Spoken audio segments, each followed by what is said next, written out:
हम लोग अर्थिंग करते हैं उसका पोटेंशियल को हमें क्या करना होता है, पोटेंशियल को जीरो करना होता है, जिसके वजह से बाहर में जो चार्ज है वो फ्लो कर जाता है। और अगर ये फ्लो कर जाएगा ना तो देखो इस अभी ये सब नहीं देखना है, ये तो पहले का था। अभी इधर डायरेक्ट देखो, ये Q है, ये 3Q है, ये क्या है, ये Q है, ये 3Q है। अगर मैंने इसको अर्थिंग किया, ये सब सिखाया है तुमने अगर नहीं देखा होगा तो जाके देखो। और ये सब प्लेट को कैसे ग्राउंडिंग करना है, क्या करना है, चार्ज कैसे डिस्ट्रीब्यूट होता है, सब कुछ तुम्हें पता होना चाहिए। अगर इधर पे अगर तो ही जाके इसका रियल तुम्हें मीनिंग समझ आएगा, नहीं तो तुम इधर पे कभी भी ग्राउंडिंग ही नहीं करोगे, अर्थिंग ही नहीं करोगे। तुम अगर इधर पे अर्थिंग ही नहीं करोगे तो जो भी तुम कॉन्सेप्ट कर रहे हो ना वो गलत हो जाएगा। ठीक है, इसलिए मैंने इधर पे अर्थिंग किया। तो अर्थिंग क्यों किया वो भी मैं इधर पे तुम्हें समझा रहा हूँ, क्योंकि अर्थिंग करने से आउटर सरफेस का जो चार्ज होता है, आउटर सरफेस का चार्ज क्या हो जाएगा, जीरो हो जाएगा। तो बच्चों आज लेक्चर नंबर 2 में हम पढ़ने वाले हैं पैरेलल प्लेट कैपेसिटर को, और साथ ही साथ हम लोग देखेंगे energy stored bye a capacitor, और साथ में एनर्जी डेंसिटी क्या होता है। ऐसे टर्म को आज हम लोग खत्म करेंगे, और साथ में जो भी PYQ है तुम्हारा इनके रिलेटेड वो हम लोग इधर पे खत्म कर लेंगे। तो हमारा पैरेलल प्लेट कैपेसिटर आज स्टार्ट होगा, क्योंकि पैरेलल प्लेट कैपेसिटर के अंदर में बहुत सारा कहानी है, उसको पढ़ेंगे नेक्स्ट लेक्चर में भी, और उसके बाद हम लोग सीरीज और पैरेलल कॉम्बिनेशन को पढ़ेंगे। ठीक है बच्चों, पूरा बेसिक से एडवांस के लेवल की फिजिक्स इधर पे चल रहा है। तो तुम्हें अगर कोई भी टॉपिक में डाउट है तो तुम वीडियो से जाके देख सकते हो, और देखने के बाद तुम्हारा क्या हो जाएगा, डाउट पूरा क्लियर हो जाएगा। और कोई भी अगर डाउट फिर भी आ रहा है तो तुम कमेंट सेक्शन में जरूर बताना। चलो बच्चों स्टार्ट करते हैं आज की लेक्चर, जहां पे सबसे पहले मैं तुम्हें बताऊंगा कि energy stored by any capacitor. देखो पैरेलल प्लेट कैपेसिटर का भी सेम ही होगा, अभी हम लोग स्टार्ट करने वाले पैरेलल प्लेट कैपेसिटर। लेकिन मैंने जो तुम्हें लास्ट लेक्चर में बता दिया कि कैपेसिटर क्या होता है, कैपेसिटर में उसका कैपेसिटेंस का फॉर्मूला क्या होता है, अगर याद है तुम्हें थोड़ा बहुत, कि जो भी कैपेसिटेंस था सर, जो भी कैपेसिटेंस था वो होता है सर चार्ज पर यूनिट पोटेंशियल, चार्ज पर यूनिट पोटेंशियल। बट इधर पे मैंने तुम्हें समझाया था जो C होता है वो does not depends on, C जो होता है, C मतलब कैपेसिटेंस, वो Q में भी डिपेंड नहीं करता है, डज नॉट डिपेंड्स ऑन। ये भी मैंने तुम्हें इधर पे समझा दिया था कि ये किस में डिपेंड नहीं करता है, Q एंड V दोनों में ही डिपेंड नहीं करता है। ठीक है, C does not depends on Q and V, Q और V दोनों में ही तुम्हारा C डिपेंड नहीं करता है। तो C जो डिपेंड करता है वो किस पे डिपेंड करता है, वो भी हम लोग ने समझा था, वो मीडियम पे डिपेंड करता है। C डिपेंड्स ऑन मीडियम,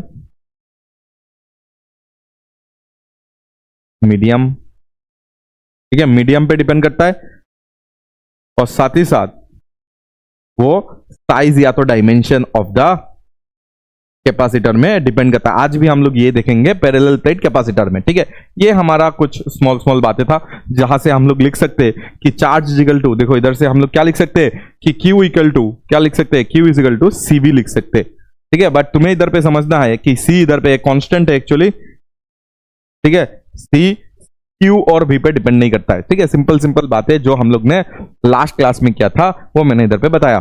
ठीक है, उसके बाद हम लोग ने C को अलग अलग तरीके से, मैंने 2 मेथड से तुम्हें C निकालना सिखाया था, एक इंटीग्रेशन भी था। ठीक है, तो ऐसे करके हम लोग ने निकाला था। बट आज हमें निकालना है कि कोई भी कैपेसिटर हो। देखो लास्ट क्लास हम लोग ने कितना कैपेसिटर पढ़ा था, याद है क्या, एक स्फेरिकल कैपेसिटर पढ़ाया था, जिसमें एनर्जी जो है ना वो इंफिनिटी तक क्या है थे, वो इंफिनिटी तक फैला हुआ था। उसके बाद मैंने तुम्हें कॉन्सेंट्रिक स्फेरिकल कैपेसिटर पढ़ाया, जिसमें ये इंफिनिटी तक नहीं था, वो समथिंग तुम्हारा R1 से R2 के बीच में तुम्हारा कैपेसिटेंस था, मतलब एनर्जी बाउंड हो गया था। और उसके बाद मैंने तुम्हें पढ़ाया था कॉन्सेंट्रिक सिलेंडर के वजह से। तो सिलेंडर के वजह से भी क्या हुआ था कि उसका जो रेडियस था A और B, तो A और B के बीच में तुम्हारा क्या था, पूरा एनर्जी स्टोर्ड था। और जहां पे एनर्जी स्टोर्ड होता है वो in the form of electric field वो स्टोर होता है, और वो उसका कैपेसिटी कितना है, उस एनर्जी तुम्हारा स्टोर करने का जो कैपेसिटेंस कितना था वो हम लोग ने निकाल लिया था। ठीक है, तो कैसा भी कैपेसिटर हो, ये जो फॉर्मूला आएगा वो हर एक कैपेसिटर के लिए, जैसा भी कैपेसिटर हो, हर एक कैपेसिटर के लिए क्या होगा, एनर्जी स्टोर्ड का फॉर्मूला सेम ही होगा। ठीक है, पैरेलल प्लेट कैपेसिटर के लिए भी सेम ही होगा, वो मैं फिर से उधर पे एक स्लाइड में बता दूंगा कि energy stored bye parallel plate capacitor, वो आंसर तो सेम ही आने वाला है। ठीक है, अच्छा सोचो तुम्हारे पास इधर पे एक कैपेसिटर है। ठीक है, तो तुम क्या कर रहे हो, इसमें इसको चार्ज करना है हमें। ठीक है, तो लेट्स से कुछ चार्जेस है पहले से उस पे। ठीक है, ऐसा तो नहीं है कि अनचार्ज है, लेट्स से इसमें कुछ पहले से चार्ज है, या तो तुम इसमें चार्ज अभी क्या कर रहे हो, उसको चार्ज कर रहे हो, तो एक टाइम आएगा ना, देखो इनिशियली लेट से 0 था, तो एक टाइम आएगा ना t इक्वल टू टी में इसका कुछ चार्ज हो गया होगा, ये समथिंग इसका भी कुछ चार्ज है लेट से q डैश, और इसका पोटेंशियल क्या हो गया लेट से v डैश। अभी इसके पास, क्योंकि तुम चार्ज दे रहे हो, ठीक है, चार्ज देते देते अभी क्या हो गया होगा something t is equal to T time बाद लेट से इसके पास अभी पोटेंशियल कुछ है, लेट से पोटेंशियल को v मानते और चार्ज अभी कुछ है q डैश। बट हमें अगर अभी नेक्स्ट चार्ज को इधर पे लेट से स्मॉल अमाउंट ऑफ चार्ज, मुझे dq चार्ज को इसके अंदर अभी क्या करना है, स्टोर करना है, ठीक है। नेक्स्ट मतलब थोड़ा बहुत तो चार्ज अभी स्टोर हो चुका है, अभी जब तुम dq चार्ज को तुम इसमें स्टोर करोगे, ठीक है, तो dq ये पॉजिटिव चार्ज है क्योंकि इसको पॉजिटिव कर रहे और ये भी खुद पॉजिटिव है, तो तुम्हें नहीं लगता कि ये चार्ज और ये चार्ज जो तुम ला रहे हो ना, जो तुम ला रहे हो इसको चार्ज करने के लिए, वो भी पॉजिटिव है और जिसमें ला रहे हो वो भी पॉजिटिव चार्ज है, तो दोनों पॉजिटिव इधर पे क्या कर जाएगा, रिपल्सन हो जाएगा। दोनों पॉजिटिव चार्ज के बीच में क्या हो जाएगा, एक रिपल्सिव फोर्स लगेगा, अभी रिपल्सन होना स्टार्ट हो जाएगा, रिपल्सन इधर पे क्या होना स्टार्ट हो जाएगा, रिपल्सन। तो अगर रिपल्सन हो रहा है, ठीक है, दोनों चार्जेस के बीच में अगर रिपल्सन हो रहा है, तो तुम्हें नहीं लगता है कि इधर पे एक वर्क डन करना पड़ेगा, समझो कहानी चलता है, एक वर्क डन करना पड़ेगा, एक वर्क डन करने के बाद ही इसको अंदर तुम क्या कर सकते हो, पुट कर सकते हो। If we want to put dq charge, ठीक है, इसके सरफेस में मुझे dq चार्ज रखना है, बट अभी dq और ये जो पॉजिटिव चार्ज है दोनों में हो रहा है रिपल्शन। अगर रिपल्शन हो रहा है तो तुम्हें क्या करना पड़ेगा, तो तुम्हें इधर पे वर्क डन करके इसको अंदर लेके जाना पड़ेगा। अगर रिपल्शन नहीं होता तो आराम से इसमें बिठा देता, बट अभी देखो हमें रिपल्सिव फोर्स लग रहा है, इसके वजह से मुझे क्या करना पड़ेगा, वर्क डन करना पड़ेगा। और ये जो वर्क डन होगा, यही वर्क डन क्या होता है तुम्हारा, यही वर्क डन स्टोर होता है तुम्हारा पोटेंशियल एनर्जी बोल सकते हो इसको, क्या तो एनर्जी स्टोर बोल सकते हो। यही एनर्जी क्या हो जाता है, स्टोर्ड एज द एनर्जी, यही वर्क डन को हम लोग बोल सकते हैं एनर्जी, ठीक है, stored as energy of the capacitor. मैं इधर पे लिख देता हूं कि कैपेसिटर का एनर्जी कहां से आ रहा है, कैपेसिटर में जो एनर्जी स्टोर होता है वो कहां से आ रहा है, वो हम ही दे रहे। हमने जो ये dq चार्ज अभी पुट करने में जितना भी वर्क डन किया, वही वर्क डन क्या हो गया इसका, वही वर्क डन क्या हो गया इसका एनर्जी में, उस कैपेसिटर का एनर्जी में क्या हो गया, स्टोर हो गया, ठीक है। तो वो एनर्जी निकालना है हमें, तो लेट से उस एनर्जी को हम लोग कैसे निकालेंगे, लेट से मैं उसको लिख रहा हूं, लेट से मैंने इसको लिखा du, क्या लिखा मैंने, लेट से du, या तो तुम इसको लिख सकते हो dw, जो वर्क डन मैं कर रहा हूं उसको मैं लिख सकता हूं dw, ठीक है। स्मॉल वर्क डन अगर मुझे लिखना है, स्मॉल वर्क डन अभी कितना, देखो इस dq को इधर पे रखने के लिए स्मॉल वर्क डन कितना करना पड़ेगा, बोलो स्मॉल वर्क डन dw कितना करना पड़ेगा, बोलो, to put this dq charge at the surface of this conductor. ये एक कंडक्टर है, ठीक है, ये क्या है, ये एक कंडक्टर है, ये कंडक्टर में हम लोग क्या कर रहे हैं, इसको चार्ज कर रहे हैं, चार्ज, इस कंडक्टर को हम लोग क्या कर रहे हैं, चार्ज कर रहे हैं, इसलिए dq चार्ज इसमें लाके हम अभी क्या करना है, पुट करना है। तो dq अगर पुट करना है तो इधर रिपल्शन हो रहा है, तो इधर पे हमें क्या करना पड़ेगा, वर्क डन करना पड़ेगा। अभी ये जो वर्क डन है, ये वर्क डन dq कितना होगा, तो मुझे लगता है कि अभी इसका पोटेंशियल क्या है, v है, ठीक है। और तुम्हें अगर dq चार्ज इसके अंदर में रखना है तो तुम्हें पता होगा, तुम्हें क्या पता है, वी नो कि जो पोटेंशियल होता है वो हमेशा क्या होता है, w बाई चार्ज होता है। ये हमें सेकेंड चैप्टर से मिला होगा, ठीक है। पोटेंशियल अगर किसी भी पॉइंट में लिखना है तो हमें क्या करना पड़ता है, कितना वर्क डन करना पड़ रहा है एक चार्ज को लाने में, डिवाइडेड बाय जो चार्ज को तुम ला रहे हो, दैट इज q। तो उसी तरह अगर मुझे इधर पे w लिखना है तो w इज इक्वल टू क्या हो जाएगा, w इज इक्वल टू हो जाएगा q into v। w equal to क्या होता है, q इंटू v होता है। तो उसी तरह अगर मुझे अभी इधर पे लिखना है तो q मेरा हो जाएगा dq, ठीक है, क्योंकि मैं dq चार्ज को ला रहा हूं और अभी इसका पोटेंशियल लेट से v है, तो इसको मैंने v लिख दिया, ठीक है। अभी कुछ t टाइम बाद उसका पोटेंशियल अभी कितना है, क्योंकि उसने चार्ज स्टोर किया होगा तो पोटेंशियल आया होगा, तो पोटेंशियल v है। तो मैं क्या लिख सकता हूं, dw इज इक्वल टू, अभी हमारे पास क्या मिल गया, dq इंटू v मिल गया, ठीक है। और तुम्हें पता है, तुम्हें इधर से देखो, इधर से तुम्हें पता है कि v इज इक्वल टू हम लोग क्या लिख सकते हैं, q बाई सी लिख सकते हैं। v इज इक्वल टू क्या लिख सकते हैं, q बाई सी लिख सकते हैं, क्योंकि ये कंडक्टर है तो इसका कैपेसिटी कितना है, इसका कैपेसिटी जो होगा इसका जो कैपेसिटी होगा दैट इज कैपेसिटेंस, उसको मैंने सी मान लिया, ठीक है। और अभी इस टाइम में इसका जो चार्ज है लेट से वो क्यू डैश ना करके मैंने क्यू लिख दिया, ठीक है। तो वी के जगह में, उसके वी के जगह में हम लोग क्या लिख सकते हैं, उसके वी के जगह में हम लोग लिख सकते हैं क्यू बाई सी। क्या लिख सकते हैं, क्यू बाई सी, ठीक है। क्या लिख सकते हैं, क्यू बाई सी लिख सकते हैं। इसको स्मॉल क्यू लिख रहा हूं मैं, ठीक है। कैपिटल क्यू ना लिख के मैंने क्या किया, इसको स्मॉल क्यू में लिख दिया, ठीक है। इधर पे स्मॉल क्यू लिख दो, बस हो गया, ठीक है, बस हो गया। अभी ये हमें क्या मिल चुका है, ये हमें मिल चुका है dw। इतना वर्क डन तुम्हें करना पड़ेगा इस चार्ज को इसके अंदर लाने के लिए, ठीक है। तो अभी बस इधर पे इंटीग्रेट कर देना, इधर पे इंटीग्रेट। ये तो स्मॉल dq के लिए, मुझे इसको स्टोर करते करते करते करते फाइनली, ये तो इनिशियल है, फाइनली लेट से मुझे q तक लेके जाना है, ठीक है। फाइनली मुझे कहां तक लेके जाना है, क्यू चार्ज पूरा स्टोर कर देना है। तो इसलिए ये dw को तुम इधर से इंटीग्रेट करोगे और इधर पे अगर तुम देखोगे तो 1/c बाहर आ जाएगा क्योंकि वो कांस्टेंट है। तो इधर पे सिर्फ और सिर्फ तुम्हारे पास q dq रह जाएगा और 0 to q मुझे इसको चार्ज करना है, ठीक है। बस हो गया। और dw का तुम्हारा पास आ जाएगा w, और w is equal to 1/c, और ये आ जाएगा तुम्हारा q स्क्वायर बाई c आ जाएगा, ठीक है। तो आंसर आ जाएगा q square by 2c। And this energy, ये जो एनर्जी आया है ना, वही तुम्हारा क्या हो जाएगा, स्टोर्ड हो जाएगा। यही तुम्हारा क्या हो जाएगा, ये जो एनर्जी आया है, जो हमें मिला है, दैट इज हाफ, ऐसे लिखा था ना, half q square by c आया था, ठीक है। लास्ट स्लाइड से देखोगे तो half q square by c, जिसको हम लोग w बोल सकते हैं, ठीक है। वर्क डन ही तो आया था। तो मैंने यही तुम्हें बताया था कि this work done, this work done will stored as energy, ठीक है। ये क्या हो जाएगा, एनर्जी ऑफ द कैपेसिटर में क्या हो जाएगा, स्टोर हो जाएगा,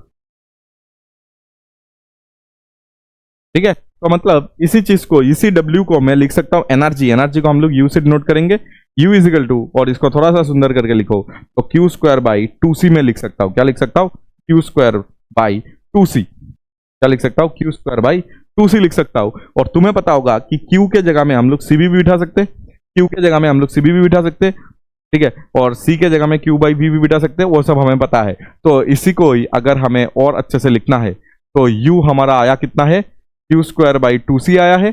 q स्क्वायर बाई क्या है, 2c आया है। और अगर मैंने q के जगह में cv बिठा दिया, कितना बिठा दिया, cv का whole square by 2c, c को मारा तो u जो आया है तुम्हारा इन terms of c and v, तुम बोल सकते हो हाफ cv स्क्वायर। क्या बोल सकते हो, हाफ cv स्क्वायर।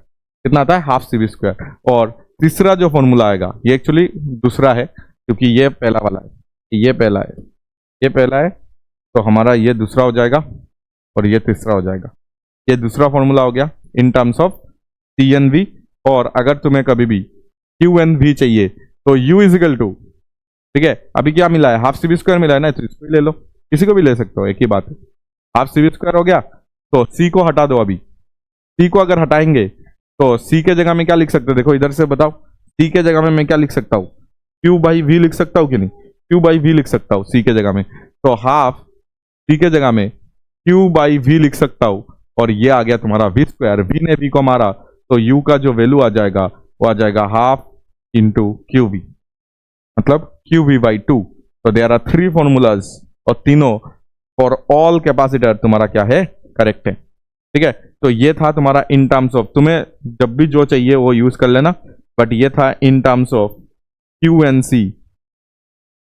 क्यू और सी के टर्म में अगर तुम्हें चाहिए तो इसको यूज कर लो, ठीक है। इन टर्म्स ऑफ सी और वी अगर चाहिए तो इसको यूज कर लो, ठीक है। और in terms of Q and V अगर चाहिए तो इसको यूज कर लो।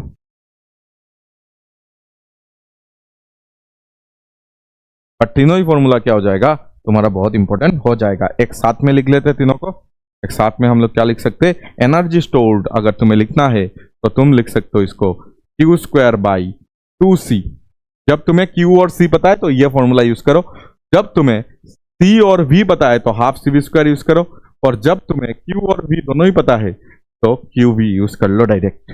तो ऐसे अगर तुमने यूज किया तो तुम्हें क्या मिल जाएगा, डायरेक्ट रिजल्ट मिल जाएगा। ठीक है, तो energy stored by any capacitor is this. ठीक है, पैरेलल प्लेट कैपेसिटर के लिए भी ऑल कैपेसिटर। ठीक है, चलो आगे देखो, एक क्वेश्चन है 24 में आया था। A 12 picofarad capacitor is connected to a 50 volt battery.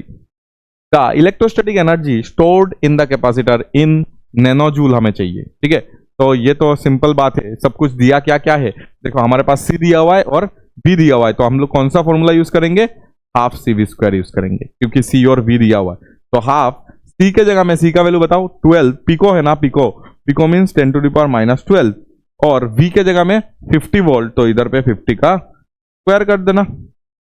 ठीक है, तो इधर पे हमें मिल जाएगा, इसको इसको कैंसिल करने से ये 6 आएगा, इधर से इसको करोगे तो ये 25 आएगा, और इधर का जो 2 जीरो आएगा ना, इसको दे दो, इसको देने से ये आ जाएगा 10 टू द पावर माइनस। तो ये अगर हम लोग सॉल्व करेंगे तो हमारे पास आएगा 150, कितना आ जाएगा इधर पे 150, और ये आ जाएगा 10 to the power minus 10। But हमें तो नैनो जूल में चाहिए ना, तो इसको एक कमाने के लिए ये जीरो इसको दे दो, तो 15, और ये जो चीज आएगा ये 10 टू द पावर माइनस 9 आ जाएगा। 10 टू द पावर माइनस कितना आ जाएगा, 9 आ जाएगा, और 10 टू द पावर माइनस 9 को ही हम लोग क्या बोल सकते हैं, नैनो बोल सकते हैं। और ये एक्चुअली किस में आया है, पूरा चीज जूल में है ना, तो यही तुम्हारा आ गया नैनो जूल। तो एनर्जी जो स्टोर्ड हुआ है वो नैनो जूल में अगर हमें चाहिए, एनर्जी जो स्टोर्ड हुआ है वो अगर नैनो जूल में अगर हमें चाहिए, तो आंसर इज 15 नैनो जूल। ठीक है, सब कुछ दिया हुआ था, बिठाओगे आंसर आ जाएगा, सिंपल क्वेश्चन। बट अभी चलो हमें पढ़ना है पैरेलल प्लेट कैपेसिटर। ठीक है, पूरा नोट्स इधर पे बना के लाया हूं मैं। ठीक है, जो जो तुम्हें चाहिए इधर से लिख लेना, बट चलो हम लोग अभी पढ़ते हैं। ठीक है, नोट्स बाद में इधर से लिख लेना, बट देखो हमें पढ़ना है पैरेलल प्लेट कैपेसिटर। ठीक है, सब कुछ लिखा हुआ है उधर, parallel plate capacitor, one of the simplest, ठीक है, एंड तुम बोल सकते हो कॉमन, जिसको हम लोग हर जगह यूज करते हैं, पैरेलल प्लेट कैपेसिटर।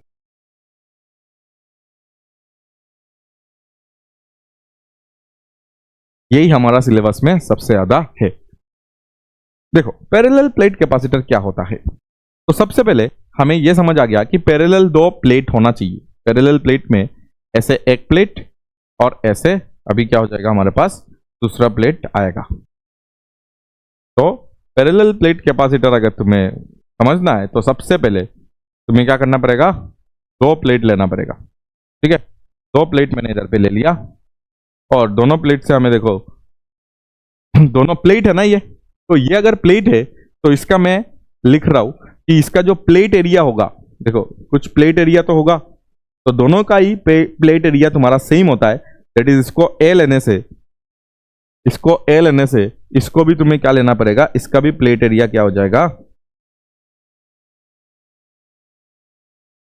ए ही होना पड़ेगा। ठीक है, ये पहला तुम्हारा क्या है इधर पे कहानी है, दोनों का प्लेट एरिया सेम। उसके बाद तुम्हें यह लेना पड़ेगा कि दोनों के बीच में एक डिस्टेंस है, दैट इज डी। ठीक है, एंड दैट डिस्टेंस डी, ठीक है, पैरेलल प्लेट कैपेसिटर पर रहे, अभी सुनो कहानी। ये जो डिस्टेंस डी है, ये डिस्टेंस बिटवीन क्या है, ये डिस्टेंस बिटवीन 2 प्लेट है। ठीक है, डिस्टेंस बिटवीन 2 प्लेट है। एक सेकंड, तो देखना ये जो डिस्टेंस बिटवीन 2 प्लेट होता है ना, ये वेरी स्मॉल होता है, इसको हम लोग क्या बोलते हैं, वेरी स्मॉल। ठीक है, इन तुम बोल सकते हो मिलीमीटर होता है, मिलीमीटर। तुम्हें 2 प्लेट लेना है जिसका एरिया ऑफ क्रॉस सेक्शन, या तो तुम प्लेट एरिया बोल सकते हो, क्या बोल सकते हो, प्लेट एरिया। प्लेट एरिया जो होता है वो दोनों का सेम होना चाहिए। ठीक है, तो मैंने 2 ले लिया, दोनों का प्लेट एरिया सेम, और दोनों को ऐसे प्लेस करना है कि उनके बीच का जो डिस्टेंस है वो वेरी स्मॉल हो। ठीक है, वेरी स्मॉल हो, ताकि देखो इतना स्मॉल हो, ये दोनों अगर बहुत स्मॉल है, तो मैं अगर इस वॉल में हूं, सोचो मैं 2 वॉल है जो कि बहुत पास पास है, 2 वॉल है जो कि बहुत पास पास है, और मैं अगर इसके अंदर में हूं, तो मेरे लिए अगर एक वॉल को मैं देखूंगा, ठीक है, दोनों वॉल पास पास है, उसके बीच में मैं हूं, तो मैं अगर ऐसे देखूंगा तो मुझे नहीं लगेगा कि वो तो इनफाइनाइट है मेरे लिए, ठीक है।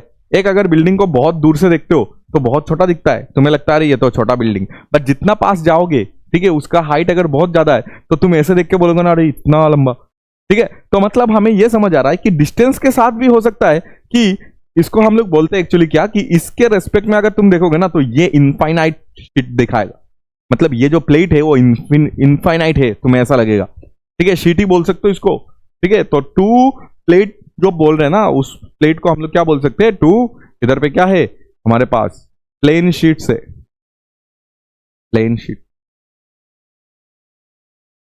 ठीक है, एक्चुअली इनफाइनाइट।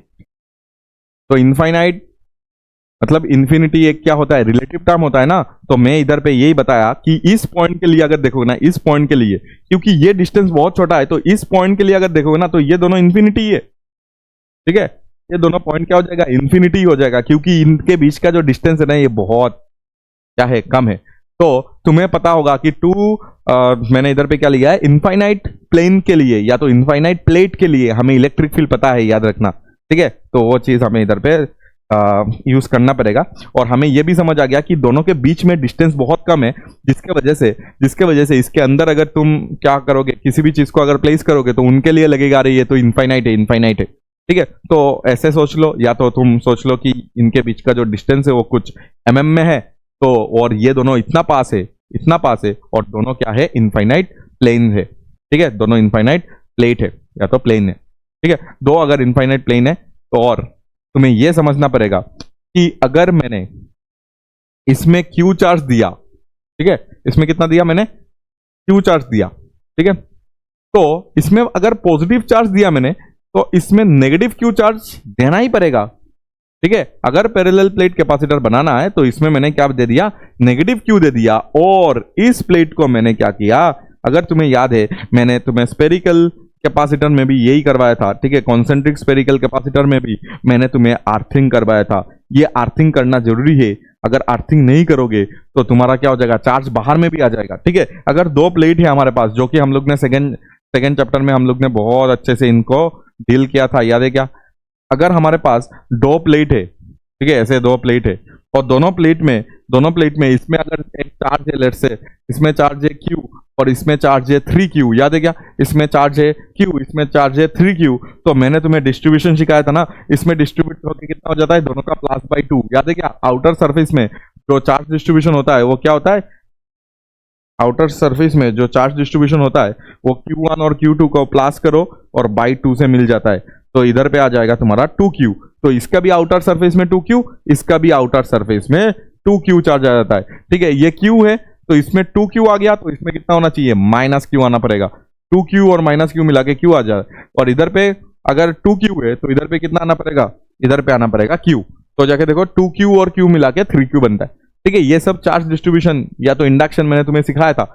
अभी क्या होता है, मैंने तुम्हें यह भी सिखा के रखा है कि अगर इसको तुमने अर्थिंग कर दो, ग्राउंडिंग कर दो, ठीक है, अर्थिंग कर लो या तो ग्राउंडिंग कर लो, तो क्या होता है, तो हमेशा अर्थिंग करने के बाद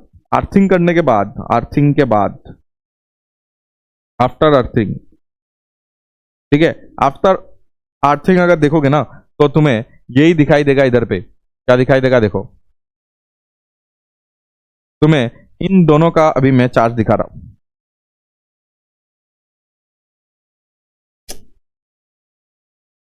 मैं तुम्हें इन दोनों का अभी चार्ज डिस्ट्रीब्यूशन दिखा रहा हूं, ठीक है। अर्थिंग जरूरी है इधर।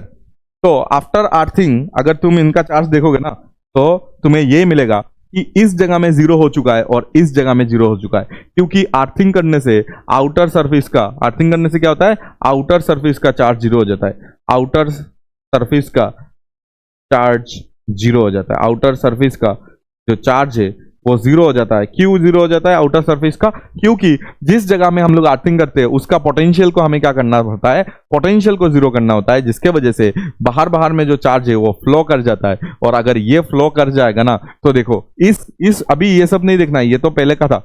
अभी इधर डायरेक्ट देखो, ये Q है, ये 3Q है, ये क्या है, ये Q है, ये 3Q है। अगर मैंने इसको अर्थिंग किया, ये सब सिखाया है तुमने अगर नहीं देखा होगा तो जाके देखो, और ये सब प्लेट को कैसे ग्राउंडिंग करना है, क्या करना है, चार्ज कैसे डिस्ट्रीब्यूट होता है, सब कुछ तुम्हें पता होना चाहिए। अगर इधर पे अगर तो ही जाके इसका रियल तुम्हें मीनिंग समझ आएगा, नहीं तो तुम इधर पे कभी भी ग्राउंडिंग ही नहीं करोगे, अर्थिंग ही नहीं करोगे। तुम अगर इधर पे अर्थिंग ही नहीं करोगे तो जो भी तुम कॉन्सेप्ट कर रहे हो ना वो गलत हो जाएगा, ठीक है। इसलिए मैंने इधर पे अर्थिंग किया। तो अर्थिंग क्यों किया वो भी मैं इधर पे तुम्हें समझा रहा हूँ, क्योंकि अर्थिंग करने से आउटर सरफेस का जो चार्ज होता है, आउटर सरफेस का चार्ज क्या हो जाएगा, जीरो हो जाएगा। और आउटर सरफेस का अगर चार्ज जीरो हो गया तो अभी ये चार्ज इंड्यूस वाला नहीं देखना है, वो तो चेंज हो गया होगा, ठीक है। तो हमें अभी क्या देखना है, ये इधर पे कितना चार्ज था, देखो ये आउटर सरफेस जीरो है बट इसमें नेट चार्ज कितना था, क्यू था। तो ये क्यू जो चार्ज है ना वो इधर पे फ्लो कर जाएगा, इस साइड में फ्लो हो जाएगा, समझ आया क्या। इस साइड में पॉजिटिव चार्ज क्या हो जाएगा, फ्लो हो जाएगा।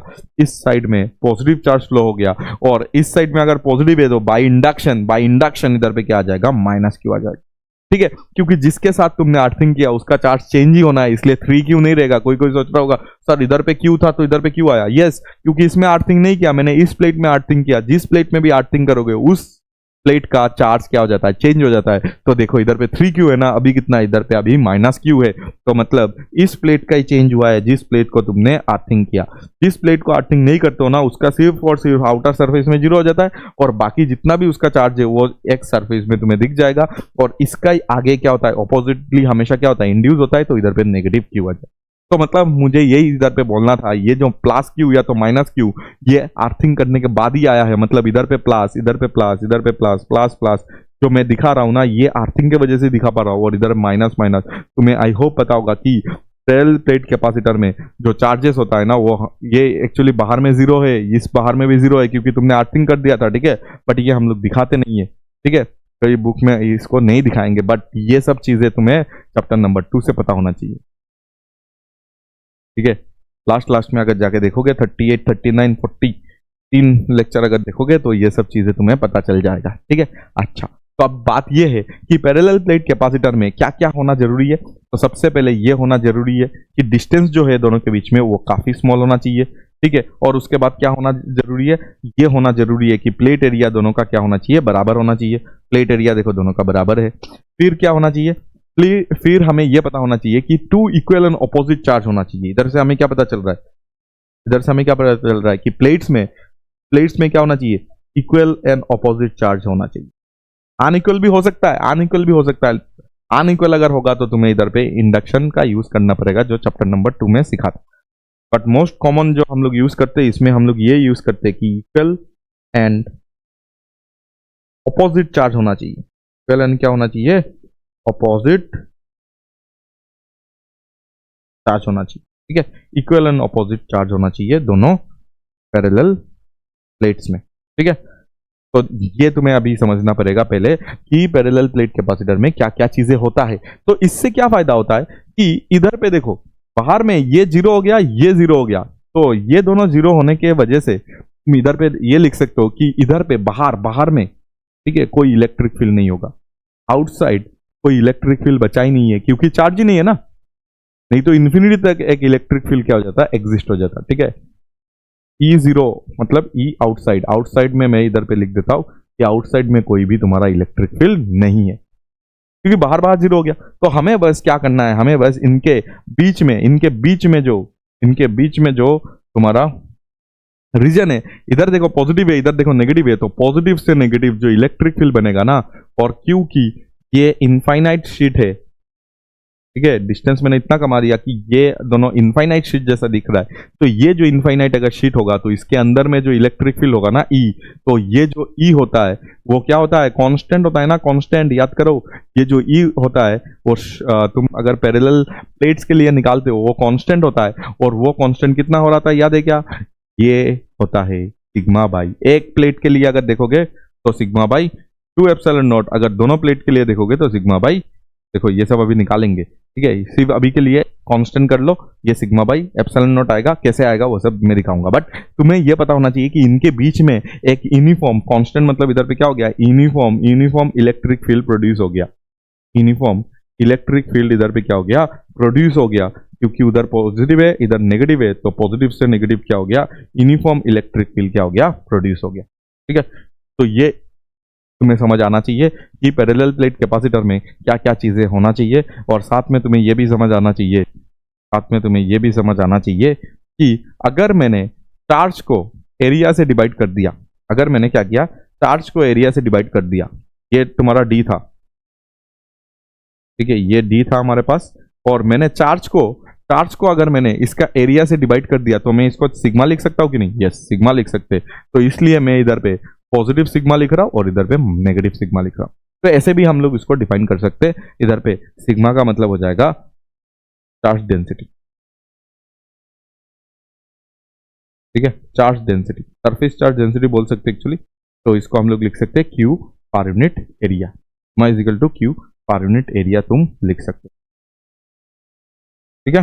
इतना तुम्हें अभी समझ आना चाहिए। और पॉजिटिव चार्ज कहाँ पे है इसका? बाहर में है क्या? नहीं, बाहर में तो 0 0 है, इधर पे अंदर में है पॉजिटिव, क्योंकि अर्थिंग है। अर्थिंग हर जगह हम लोग नहीं दिखाते, बट अर्थिंग है।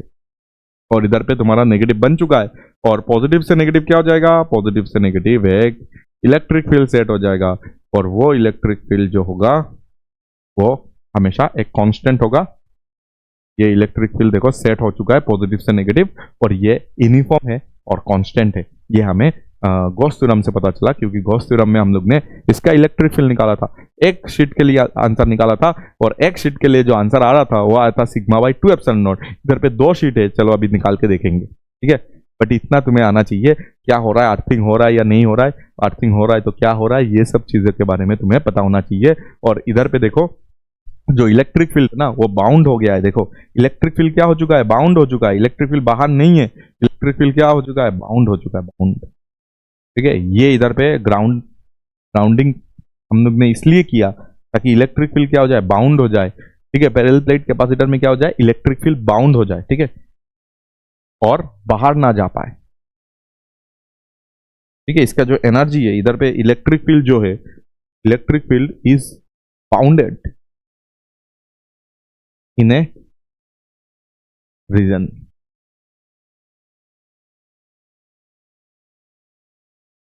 बोल सकते हैं इन्हें इन द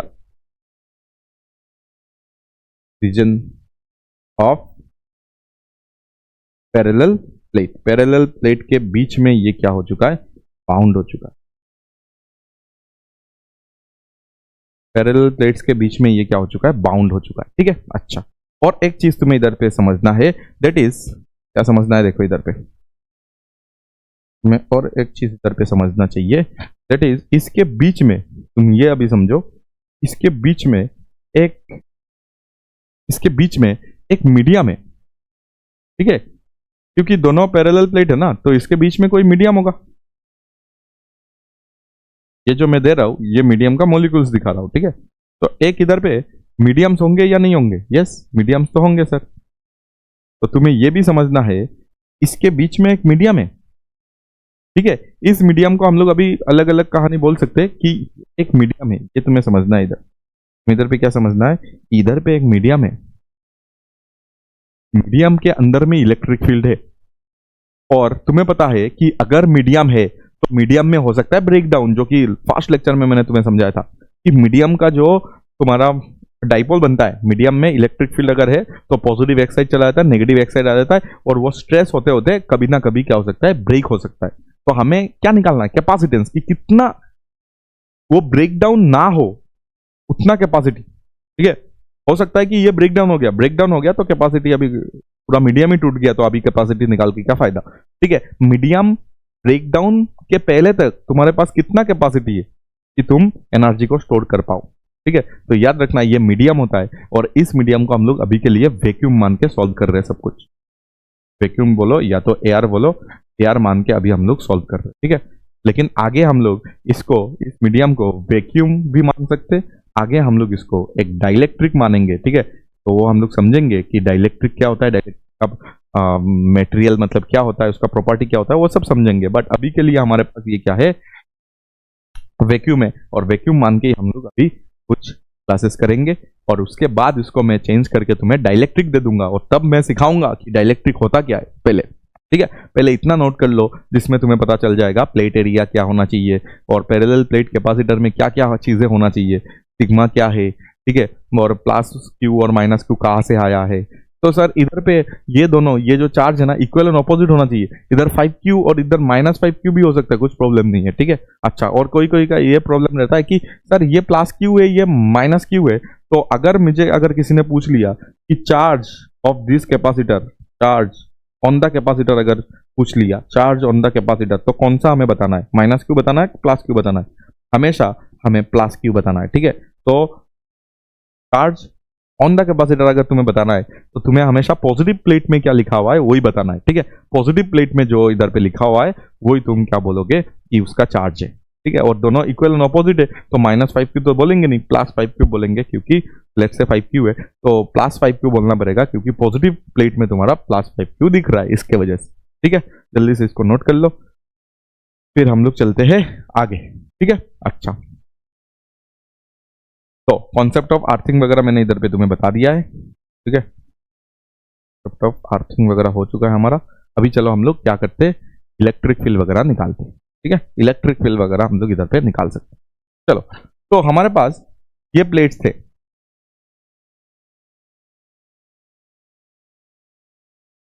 ठीक है। ये हमारे पास दो पैरेलल प्लेट था, और दोनों पैरेलल प्लेट के बीच में हमें यह पता चल गया कि इधर पे +q लिखना था, या तो तुम प्लस सिग्मा बोल सकते हो। अभी के लिए क्या बोल सकते हैं हम लोग, इधर पे प्लस सिग्मा बोल सकते और इधर पे माइनस सिग्मा बोल सकते। तो इसको प्लस प्लस,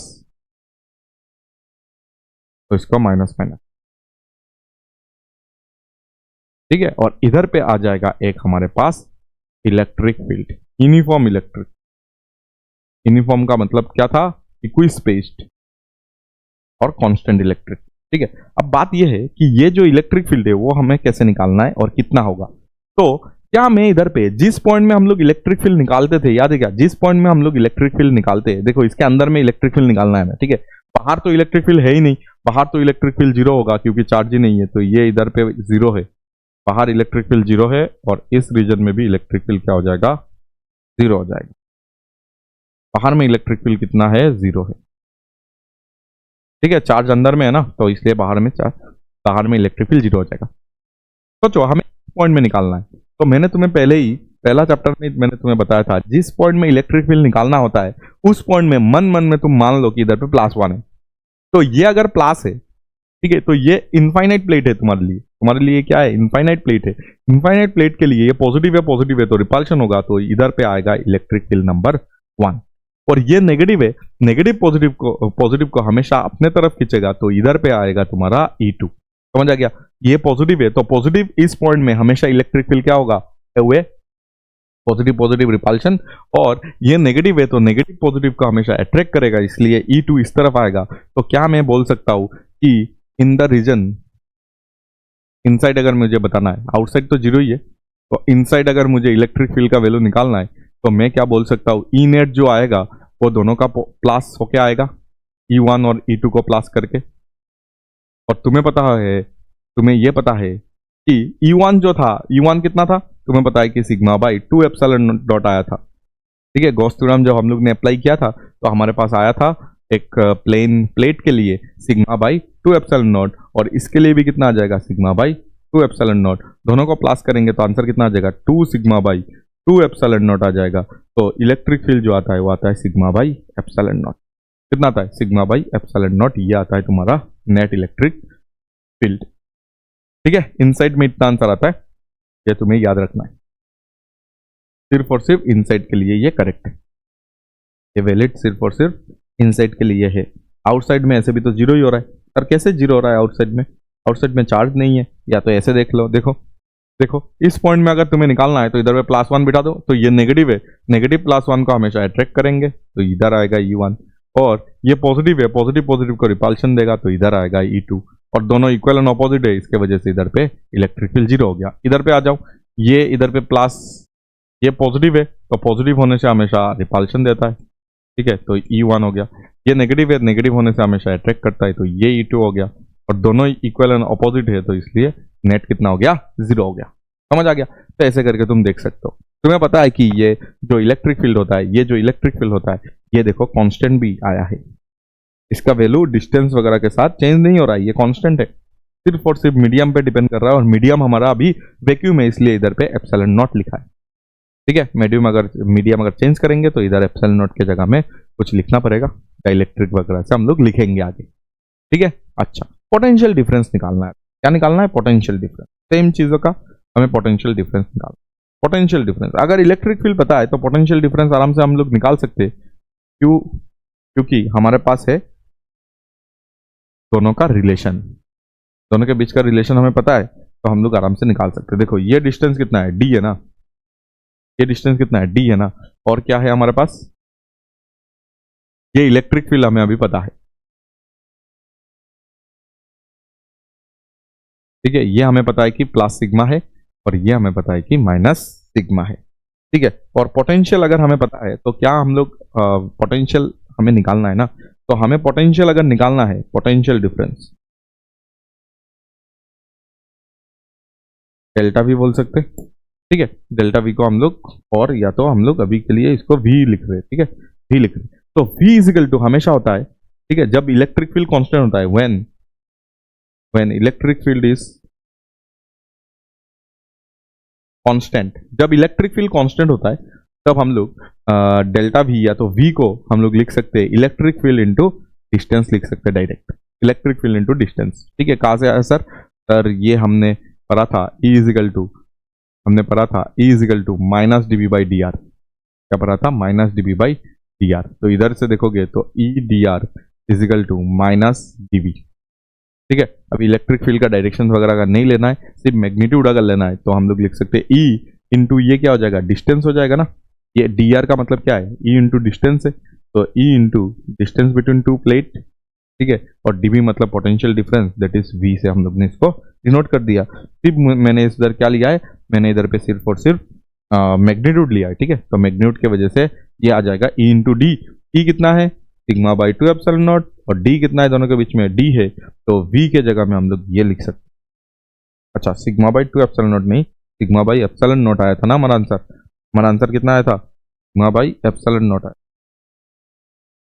इधर पे आया था सिग्मा बाई एप्सिलॉन नॉट, और इंटू ये क्या हो जाएगा? डी हो जाएगा। ये तुम्हारा वी का वैल्यू आ जाएगा। पोटेंशियल भी हमें समझ आ गया। यस, पोटेंशियल समझ आ गया। ठीक है, इलेक्ट्रिक फील्ड अगर पता है तो पोटेंशियल आराम से निकाल सकते हैं। कैसे निकालेंगे? अगर इलेक्ट्रिक फील्ड कांस्टेंट होता है तो पोटेंशियल हम लोग आराम से लिख सकते हैं, that is electric field into distance लिख सकते हैं। इलेक्ट्रिक फील्ड हमें मिल चुका था, वो बिठा दिया, और डिस्टेंस तो इधर पे डी दिया हुआ है। ठीक है, तो अभी हमें क्या करना है? इसका कैपेसिटेंस निकालना है, मतलब कैपेसिटी निकालना है, कैपेसिटी उनके बीच का हमें क्या निकालना है? कैपेसिटी निकालना है, कैपेसिटी।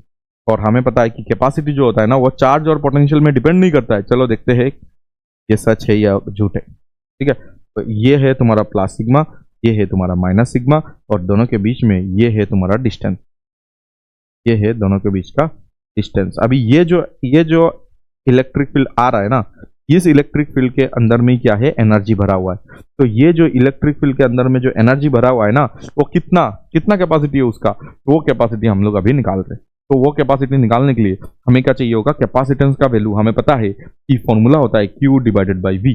क्या फॉर्मूला होता है? Q divided by V। ठीक है, तो Q डिवाइडेड बाई V मतलब दोनों के बीच का जो पोटेंशियल होगा वो हमें निकालना है। दोनों के बीच का पोटेंशियल कितना हो जाएगा? तो हमें पता है, अभी हम लोग ने निकाल के रखा है, that is sigma by epsilon not into D. अच्छा, Q को क्या लिख सकते हैं? Q हमें पता है कि सिग्मा इज इक्वल टू, हमें क्या पता है? Sigma is equal to charge पर यूनिट एरिया। तो sigma A is equal to charge लिख सकते हैं कि नहीं? तो इधर पे सिग्मा ए बिठा दो, और इधर पे सिग्मा बाई एप्सिलॉन नॉट बिठा दो। क्या बिठा दो? सिग्मा बाई एप्सिलॉन नॉट बिठा दो, और डी बिठा दो। इधर से अगर तुम देखोगे ना, सिग्मा सिग्मा कैंसिल हो जाएगा, epsilon not a by D हो जाएगा तुम्हारा कैपेसिटेंस। वेरी वेरी इंपॉर्टेंट, इधर अच्छे से लिख दो। सिग्मा, तुम्हारा सिग्मा तो कैंसिल आउट हो गया, epsilon not a by D is the answer, epsilon not a by D is the answer. ठीक है, तो ये होता है तुम्हारा कैपेसिटेंस, और ये तभी करेक्ट है, ये तब करेक्ट है जब ये सब चीजें वैक्यूम में हो रहा है। इन वैक्यूम, ये भी लिखना इंपॉर्टेंट है इधर कि इन वैक्यूम ये सब कहानी करेक्ट है। इन वैक्यूम तुम्हारा जो C का वैल्यू आता है वो आता है epsilon not a by D. क्या आता है? Epsilon not a by D. अगर अच्छे से देखोगे, ये जो चीज है, ये जो C आया है हमारा, ठीक है, अभी इधर पे लिख देता हूं मैं जल्दी जल्दी, कि हमारा जो इधर पे जो आंसर आया है, ठीक है, वो आंसर देखते हुए हम लोग ये बता सकते हैं कि ये जो हमारा आंसर आया है वो देखते हुए हम लोग यही बता सकते हैं कि जो कैपेसिटेंस है वो सिर्फ और सिर्फ डायमेंशन और मीडियम पे डिपेंड करता है। ठीक है, जो कैपेसिटेंस हमारा आया है पैरेलल प्लेट कैपेसिटर के लिए वो आया है Q बाई वी करके हम लोग ने निकाला, और उसके बाद हमारा जो आंसर आया है, इधर से जो आंसर आया है वो आया है epsilon not a by D. क्या आया है?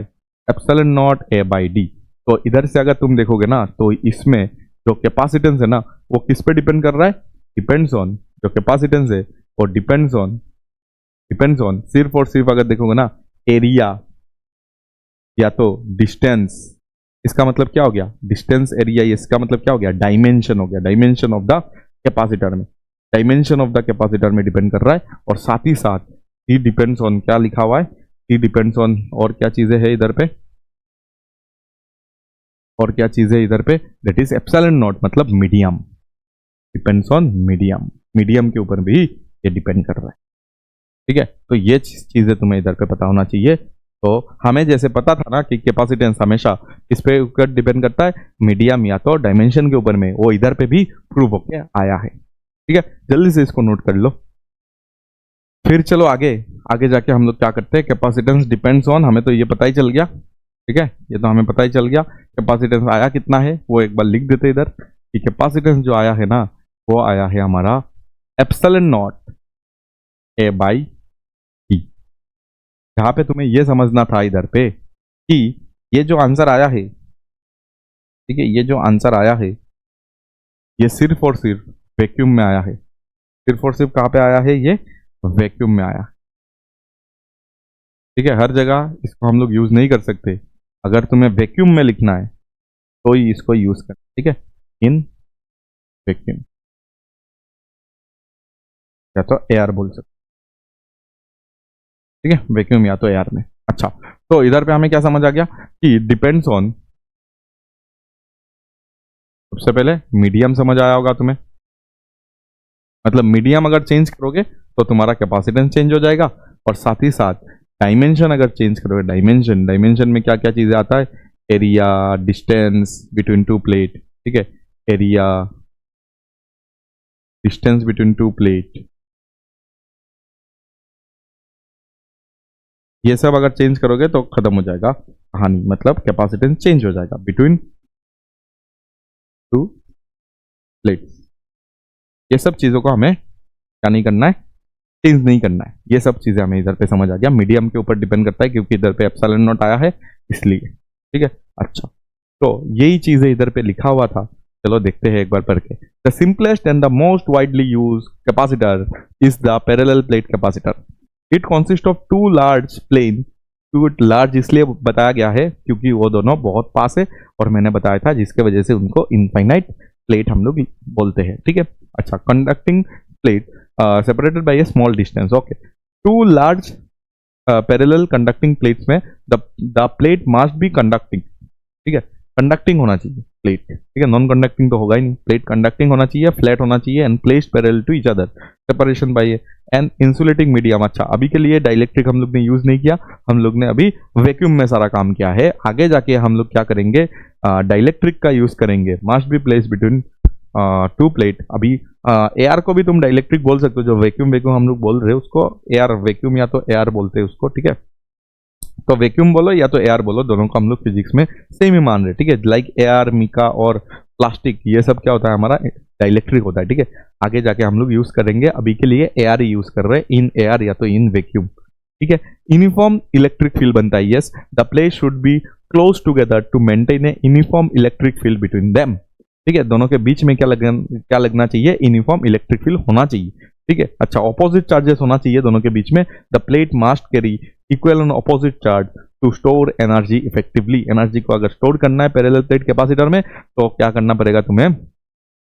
दोनों में ही चार्ज को इक्वल एंड ऑपोजिट देना पड़ेगा, और इक्वल एंड ऑपोजिट अगर देना है तो एक ही मैंने तुम्हें इधर पे समझाया था, दैट इज इधर पे क्या करोगे तुम इधर पे अर्थिंग कर लोगे। तुम इधर पे अर्थिंग अगर करोगे, ग्राउंडिंग अगर करोगे तो क्या होता है? इक्वल एंड ऑपोजिट चार्ज इधर पे डिस्ट्रीब्यूट हो जाता है। मैंने तुम्हें दिखाया है अच्छे से। ठीक है, इधर पे मैंने दिखाया था तुम्हें आफ्टर अर्थिंग क्या होता है। ठीक है, अच्छा, इसका लास्ट एक चीज है, दैट इज इसका सिंबल क्या होता है। ठीक है, इसका सिंबल तो होगा ना, इतना बराबर हम लोग थोड़ी सर्किट में ड्रॉ करेंगे। इसका जो सिंबल होता है वो ऐसा ही होता है, बस छोटा करके हमें ड्रॉ करना है सिंबल। ठीक है, इसका सिंबल कैसा हो जाएगा, ऐसे, ये छोटा छोटा हम लोग ऐसे ड्रॉ कर लेंगे। ठीक है, कोई इधर पे प्लस माइनस इधर अभी नहीं दिखा रहा हूँ, बट तुम दिखा सकते हो कि ये प्लस है ये माइनस करके दिखा सकते हो। ठीक है, बट ये तुम्हारा कैपेसिटेंस है सी। ठीक है, सी का वैल्यू तुम्हें पता है। ठीक है, बट इधर पे सेम, तुम जब एक एक्सटर्नल बैटरी को ड्रॉ करते हो ना, एक्सटर्नल बैटरी को अगर सिंबल देखते हो तो तुम्हारा ये आता है पॉजिटिव और ये नेगेटिव, ऐसे ही करते हो, इधर पॉजिटिव इधर नेगेटिव। ठीक है, नीचे पोटेंशियल लिखते हो भी, तो अच्छे से देख लेना कि ये जो तुम्हारा प्लेट है और ये जो तुम्हारा प्लेट है दोनों सेम हाइट का हो।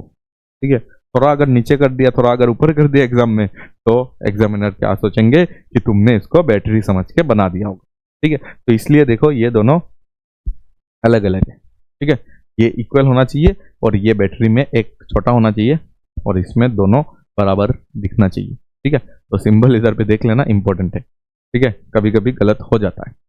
चलो, the capacitance of a capacitor with charge Q and a potential difference B depends on, देखो हमें ये बताना है, देखो कितना इजी क्वेश्चन है कि हमें बताना है कि कैपेसिटेंस किसके ऊपर डिपेंड करता है। तो हमें पता है कि capacitance does not depends on, does not depend on Q and we.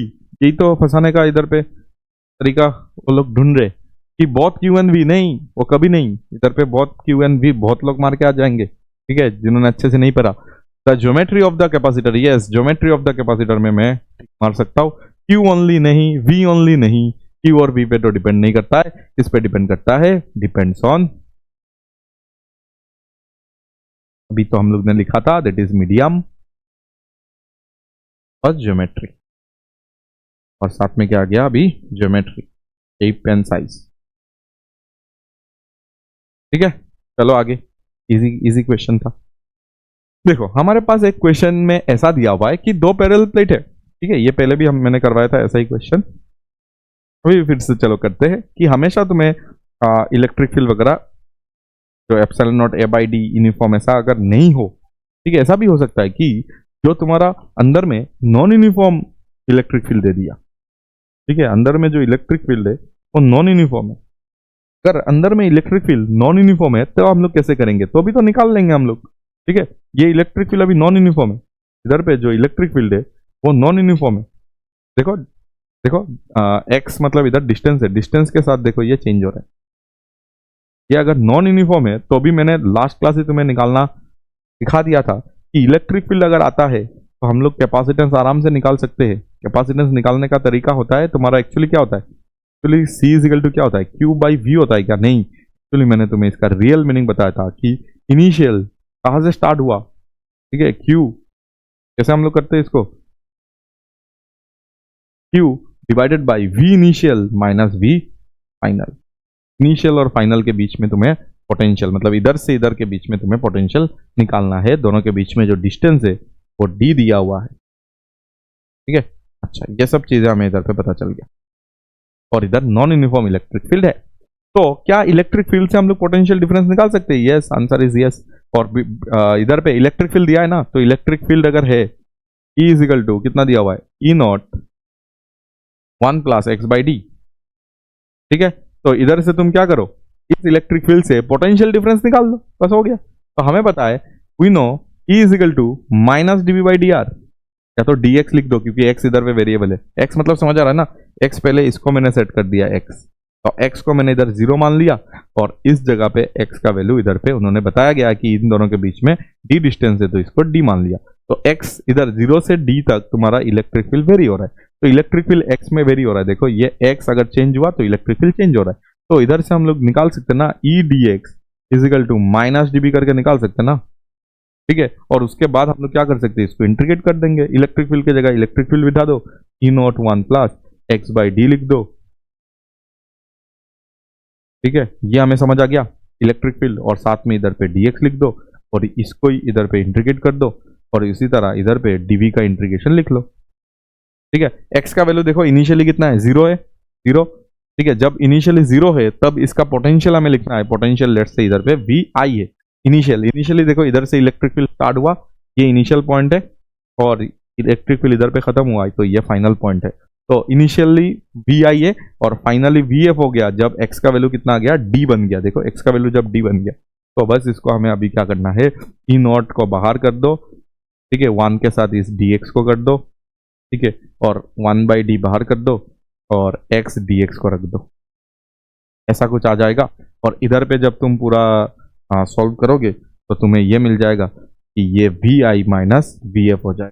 ठीक है, पहले dv का v आएगा, v में तुम v फाइनल बिठाओगे, फिर v इनिशियल बिठाओगे, और एक माइनस है ना उसको अंदर में करके तुम्हें मिल जाएगा v initial minus V F. अच्छा, इधर पे क्या हो रहा है, इधर पे तुम्हें 0 टू d इसको इंटीग्रेट करना है।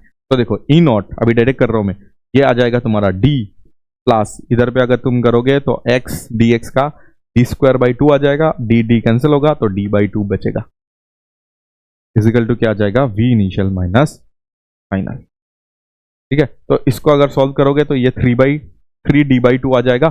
तो इधर पे तुम इसको डायरेक्ट रख दो कि जो भी तुम्हारा आया है दैट इज ई नॉट, और इधर पे कितना आया है 3d/2, ई नॉट 3d/2 आया है। देखो d प्लस d/2 कितना आएगा, 3d/2 आएगा ना, तो इसको ही मैंने इधर पे 2q divided by 3 E not d आ जाएगा तुम्हारा आंसर। ठीक है, गिवन दैट इधर पे हमें चार्ज जो है ना प्लेट्स में वो दिया हुआ है, चार्ज प्लेट में दिया हुआ है ई नॉट, तो ये आ जाएगा तुम्हारा c। ठीक है, गिवन दैट इधर पे चार्ज दिया हुआ है प्लस q में दिया है माइनस q, तो इसलिए मैंने चार्ज को q माना और V I minus V F निकालना था। तो इलेक्ट्रिक फील्ड नॉन यूनिफॉर्म होने से हमेशा यही फॉर्मूला हम लोग यूज करेंगे, यही फॉर्मूला से हम लोग क्या करेंगे, V I minus V F मतलब कहाँ से स्टार्ट हुआ इलेक्ट्रिक फील्ड और कहाँ पे इलेक्ट्रिक फील्ड जा रहा है, दोनों के बीच का क्या निकालना है, हमें पोटेंशियल डिफरेंस निकालना है। वो पोटेंशियल डिफरेंस आ जाने से ये सही है ना, सब कुछ dx का d आ जाएगा, dx का d आ जाएगा, ये d²/2 होगा, x dx का x²/2 होता है तो d²/2 होगा, d कैंसिल तो d/2 रहेगा। यस, ठीक है, सब कुछ सही है। तो इधर पे यही चीज इधर पे जब बिठा दोगे तो तुम्हारा आंसर ऐसा दिखेगा। ठीक है, तो पैरेलल प्लेट कैपेसिटर के बीच अगर नॉन यूनिफॉर्म हुआ तो ऐसे तुम्हें इसको सॉल्व करना पड़ेगा। चलो आगे जाके देखो सेम चीज, ठीक है, जो अभी मैंने तुम्हें पढ़ाया था एनर्जी स्टोर्ड, हमें क्या देखना है, एनर्जी स्टोर्ड लिखना है। ठीक है, हमें एनर्जी स्टोर्ड करना है इधर पे। ठीक है, सेकंड एनर्जी स्टोर्ड हमें इधर पे करना है, बट ये अभी क्या है हमारे पास पैरेलल प्लेट कैपेसिटर है। ठीक है, तो पैरेलल प्लेट कैपेसिटर में ये जो चार्जेस वगैरह आ रहा है वो कहां से आ रहा है, पक्का इधर पे एक्सटर्नल तुम कुछ लगाते होंगे। ठीक है, एक्सटर्नली कुछ तो अप्लाई करना पड़ेगा ना, वोल्टेज वगैरह कहां से आ रहा है, इलेक्ट्रिक फील्ड कहां से आ रहा है, पहले पॉजिटिव चार्ज तो आना पड़ेगा। ठीक है, अच्छा, तो ये जो चीज है इससे हमें यही समझ आ रहा है कि मैंने इधर पे एक एक्सटर्नल पोटेंशियल इसको दिया। ठीक है, जो कि इसके बीच में ये जो डी डिस्टेंस है ना इसके बीच में आ जाता है। तो वही होता है कि इधर पे जो भी तुम्हारा पॉजिटिव चार्ज देख रहे हो वो एक्चुअली कहां से आया।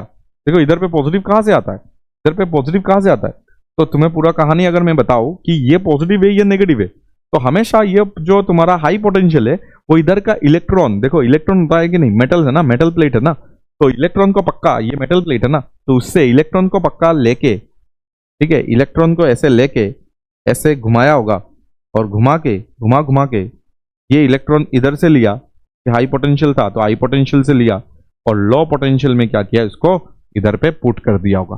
ठीक है, तो एक इलेक्ट्रॉन इधर से चला गया तो इधर पे एक पॉजिटिव हो गया होगा, और एक इलेक्ट्रॉन इधर पे इसने लाके इधर पे चिपका दिया तो इधर पे एक नेगेटिव हो गया होगा। अभी नेक्स्ट इलेक्ट्रॉन को फिर से ऐसा किया होगा तो इधर पे पॉजिटिव आया होगा, इधर नेगेटिव आया होगा, नेक्स्ट इलेक्ट्रॉन को लेके गया होगा तो इधर पे एक पॉजिटिव आ गया होगा और इधर पे एक नेगेटिव आ गया होगा। ठीक है, और उसी तरह से नेक्स्ट लाया होगा, नेक्स्ट इधर गया होगा, नेक्स्ट इलेक्ट्रॉन, नेक्स्ट, तो नेक्स्ट इलेक्ट्रॉन और नेक्स्ट इलेक्ट्रॉन अगर निकाल के इधर पे चिपकाते हैं। ठीक है, ये एक्चुअली चार्ज ऐसे ही होता है। ठीक है, नहीं तो चार्ज कैसे होगा, अभी तक मैंने तुम्हें बैटरी नहीं दिखाया था, ये एक्सटर्नल सोर्स हर जगह रहता है।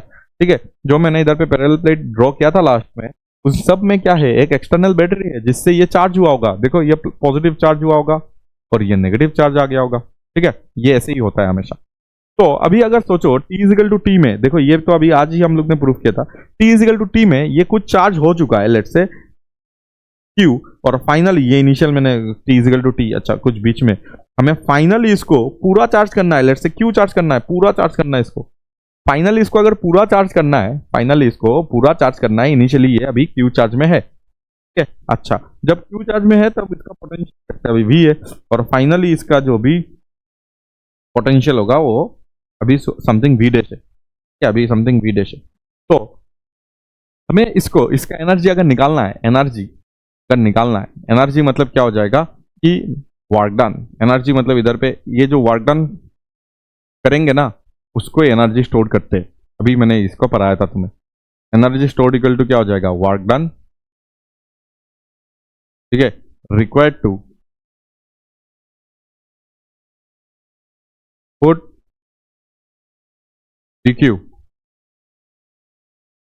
dq चार्ज फ्रॉम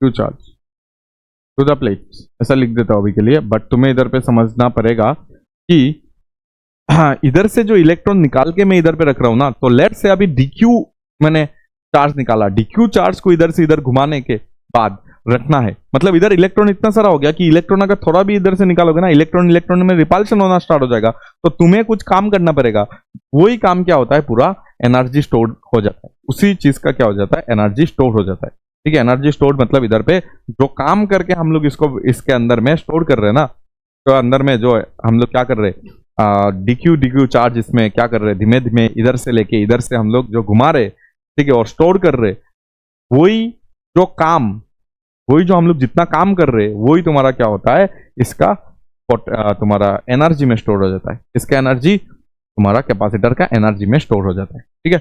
ये चीजें हमें पता होना चाहिए। और उसके बाद अगर तुम्हें यही अगर काम तुम्हें निकालना है, यही वर्क डन अगर तुम्हें निकालना है, तो यही वर्क डन जो आ जाएगा, लेट्स से dw जो आएगा वो कितना आ जाएगा, dw अगर हमें निकालना है तो dw आ जाएगा हमारा, अभी तुम्हें पता होगा कि जो पोटेंशियल होता है, जो पोटेंशियल होता है वो आता है वर्क डन पर यूनिट, तो वर्क डन जो आ जाएगा वो आ जाएगा चार्ज इनटू पोटेंशियल, ना जाता है चार्ज इनटू पोटेंशियल। अभी अगर तुम देखोगे कितना चार्ज को लेके जाना है, dq चार्ज को लेके जाना है, ठीक है, यहाँ का जो चार्ज होता है ना, इसका मतलब यही होता है कि कितना चार्ज को लेके जाना है, कितना चार्ज को हम लोग अभी पुट कर रहे हैं सिस्टम में, दैट इज dq चार्ज, और साथ में अभी कितना पोटेंशियल है, तो लेट्स से अभी जो पोटेंशियल है वो, ठीक है, अभी जो पोटेंशियल है वो लेट्स से v है, अभी जो पोटेंशियल है वो लेट्स से v है, ठीक है, हम लोग कितना अप्लाई कर रहे हैं, v अप्लाई कर रहे हैं, और v इजिकल टू देखो q इजिकल टू cv होता है, तो इधर से हम लोग लिख सकते हैं v इजिकल टू क्या हो जाएगा, q बाई c हो जाएगा, मतलब अभी पोटेंशियल कितना है, q बाई c है, इधर पे dq और v के जगह में q बाई c में इधर पे अप्लाई कर सकता हूं, ठीक है। तो ये आ जाएगा तुम्हारा dw, तो ये अगर dw है, ये अगर dw है, तो इसको अगर इंटीग्रेट करेंगे तो ऐसे ही धीमे धीमे धीमे धीमे पूरा चार्ज करना है ना, इसको पूरा कैपेसिटर को q तक चार्ज करना है, तो इसलिए मैं इधर पे q बाई सी dq को इंटीग्रेट कर दूंगा, ठीक है, और कहाँ से कहा, 0 से q तक, क्योंकि हमें पूरा q चार्ज इसमें स्टोर करना है, तो ठीक है, तो पूरा वर्क डन जो आएगा ना, पूरा वर्क डन आ जाएगा इधर पे, जब तुम इसको एक बार सॉल्व करोगे तब तुम्हें पता चलेगा कि ये आ जाएगा क्यू स्क्वायर बाई 2c, कितना आ जाएगा, क्यू स्क्वायर बाई 2c, ठीक है, कितना आ जाएगा, क्यू स्क्वायर बाई 2c आ जाएगा, ठीक है, कितना आ जाएगा, क्यू स्क्वायर बाई 2c आ जाएगा, और यही वर्क डन जो आया है ना, वही तुम्हारा एनर्जी में स्टोर हो जाता है, ये जो वर्क डन आया है वही तुम्हारा stored as energy of the capacitor,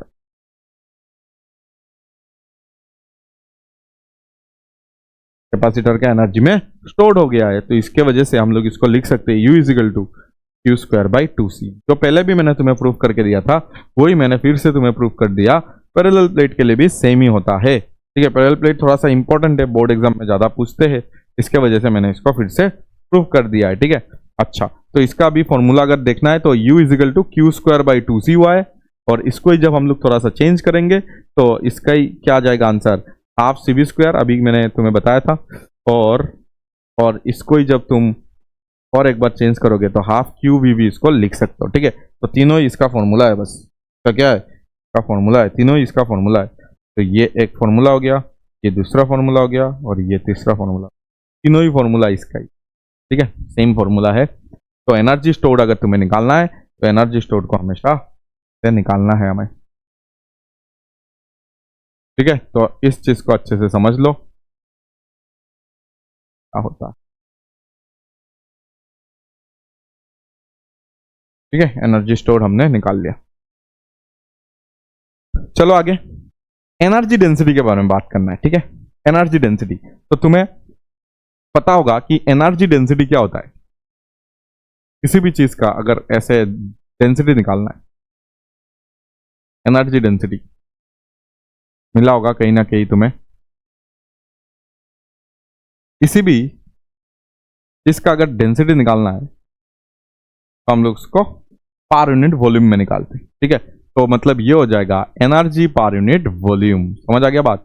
energy per unit volume को हम लोग क्या बोलते हैं, एनर्जी डेंसिटी, ठीक है। तो पर यूनिट वॉल्यूम में हमें इसको बताना है। तो हमारे पास ये पैरेलल प्लेट कैपेसिटर था, तो इनका एनर्जी डेंसिटी निकालना है, इसका एनर्जी डेंसिटी हमें निकालना है। तो ये डिस्टेंस था हमारे पास d और इस प्लेट में चार्ज था हमारे पास पॉजिटिव q, में था नेगेटिव q, ठीक है। अच्छा, तो इसमें एनर्जी हमें पता है कि इसमें एनर्जी कितना स्टोर हो रहा है वो हमें पता है, इसमें जो भी एनर्जी स्टोर हुआ है ये हमें पता है, ठीक है। तो एनर्जी डेंसिटी हमें चाहिए, तो एनर्जी पहले लिख लो। पहले ये बताओ एनर्जी कितना है इसमें, इसके अंदर एनर्जी कितना है, इसके अंदर एनर्जी अगर मुझे लिखना है तो मैं इधर U इजिकल टू क्या लिख सकता हूँ, हाफ सी वी स्क्वायर लिख सकता हूँ मैं, हाफ सी वी स्क्वायर, ठीक है। और उसके बाद मुझे अगर एनर्जी, यही एनर्जी को हाफ सी के जगह में, अच्छा सी का वैल्यू कितना आया था, सी का वैल्यू हमें पता है कि कैपेसिटेंस जो आया था वो epsilon not a by D आया था। सी के जगह में हम लोग को क्या पता है कि जो भी कैपेसिटेंस आया था वो कितना आया था, epsilon not a by D आया था।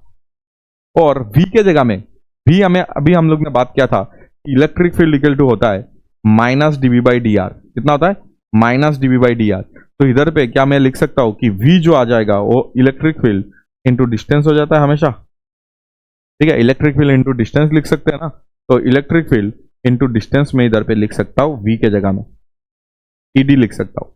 और ईडी का क्या दिख रहा है इधर पे, तुम्हें स्क्वायर दिख रहा है ना, तो स्क्वायर कर दो इधर, ठीक है। तो इधर से अगर तुम अच्छे से इसको कंपाइल करोगे तो epsilon not a by D दिखेगा तुम्हें, और इधर से तुम्हें आ जाएगा इनटू में ई स्क्वायर डी स्क्वायर दिखेगा तुम्हें, ठीक है। तो पैरेलल प्लेट कैपेसिटर का एनर्जी डेंसिटी अगर तुम्हें निकालना है तो डी डी कैंसिल आउट कर देना और एप्सिलॉन नॉट ई स्क्वायर को एक साथ रख दो और एरिया इंटू डी को एक साथ रख दो। तुम्हें पता है कि वॉल्यूम जो होता है ना, वॉल्यूम जो होगा तुम्हारा वो हो जाएगा तुम्हारा इधर टोटल एरिया या तो प्लेट एरिया इंटू डी, ठीक है। तो इस जगह को हम लोग लिख सकते हैं half into epsilon naught E square, और ये जो चीज आया है ना इसको मैं वॉल्यूम लिख सकता हूँ पूरा प्लेट का, वॉल्यूम ऑफ द प्लेट, ठीक है। इसके वजह से मुझे अगर लिखना है कि एनर्जी डेंसिटी, मुझे अगर क्या लिखना है, एनर्जी डेंसिटी अगर लिखना है, एनर्जी डेंसिटी, एनर्जी डेंसिटी अगर लिखना है तो U बाई वी में लिख सकता हूं। एनर्जी डेंसिटी हमारे पास जो आएगा वो कितना आ जाएगा, एनर्जी डेंसिटी जो आएगा वो आ जाएगा U बाई वी।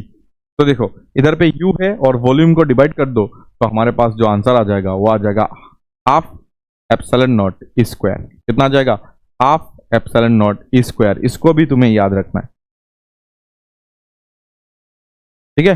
तो एनर्जी पर यूनिट वॉल्यूम अगर तुम निकालोगे फॉर पैरेलल प्लेट कैपेसिटर तो तुम्हारा जो आंसर आएगा वो आ जाएगा half epsilon naught E square, half epsilon naught E square, half epsilon naught E square. ये फिर से हमें मिलने वाला है, ठीक है, ये फिर से हमें मिलेगा मैग्नेटिक फील्ड में। और फिर अगर तुम देखोगे ये जब हम लोग EMI पर EMW पढ़ेंगे, ठीक है, उसमें भी तुम्हें मिलेगा कि एनर्जी डेंसिटी कितना होता है, ठीक है। तो ये चीज तुम इधर पे नोट कर सकते हो।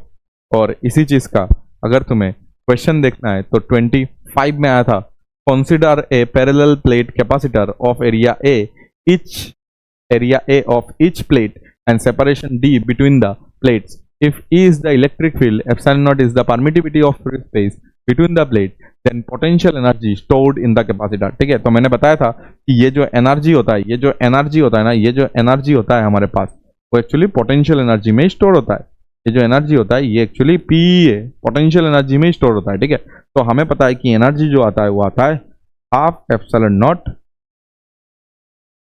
एनर्जी होता है हाफ सी बी स्क्वायर होता है। तो देखो जल्दी से मैं फिर से प्रूफ करके दे रहा हूं कि हाफ सी के जगह में epsilon not a by D तुम लिख सकते हो और वी स्क्वायर लिख सकते हो।